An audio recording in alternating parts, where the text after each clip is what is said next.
มันมีพอดีกันโยพอดีกันคนละคันเขาจะตัวกีบเอาแต่ที่เลย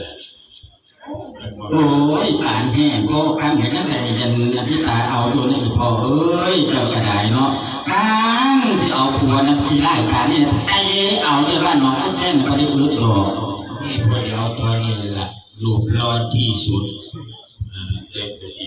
ต้นใจพญามาดูขั้นใจพญามากันนะครับอามิตาคือใจอามิตาจังที่เอาพญาท่ามเรื่องนี้ในพญากับว่าบ่เปลี่ยนเราไปส่วนงานนี้เลยได้ก็ได้กระเจียวคำที่ดีกว่ากับตนหมอหลอกหมอรักยังผิดโอ้ยพญาท่ามเลยเขาเศร้าพญาท่ามอย่ามาเล่าฉันว่าเอากันที่ได้ใครที่กล้าข่าวเดียใจเพราะการแห่กับมือโตที่ลูกต้มกับโบโก้คือดังลิ้นต่างเพิ่นท่านละน่าลาแกเอ็มนี่ไปดีว่าเจ้าดีหูจักลองทิ้งให้หรือฟาลาหน้าลองอย่างดูนี่นี่แม่เขาหาดิ้งนี่ทำไมเดี๋ยวก็ต้องกับที่อะไรศาสตร์ที่เขาลิ้นต่างมันถือว่าเป็นเป็นเสาไฟฟ้าที่เขาว่าให้มันมาแล้วสีบัดตรงนั้นเราอะผมเสียผมตัวไรเนียงผมเสียเหรียญตัวไรตำรวจผมเสียส่วนอาเซียน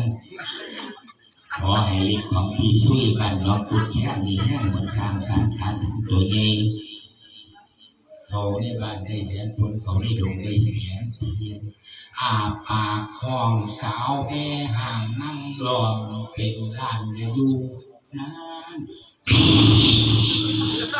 โอ้เด็กใหญ่พอเขาเป็นอย่างไรนะเขาเป็นอย่างเขาขั้นหลักพวกกระตุ้นเรื่องนี้นะขั้นโอ้ย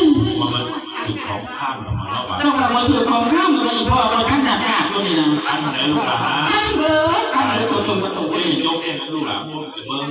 ที่มียกขั้นเลยขั้นเด็กแม่แม่มึงเถื่อข้าทานลงปุยว่ามันน่าหนักมึงตัวดีมึงก็พูดแล้วเจ๊ดีลูกน้ำตำคนผู้ชายขอแก่ก็จะตั้งลูกหลานเด้อพระนาย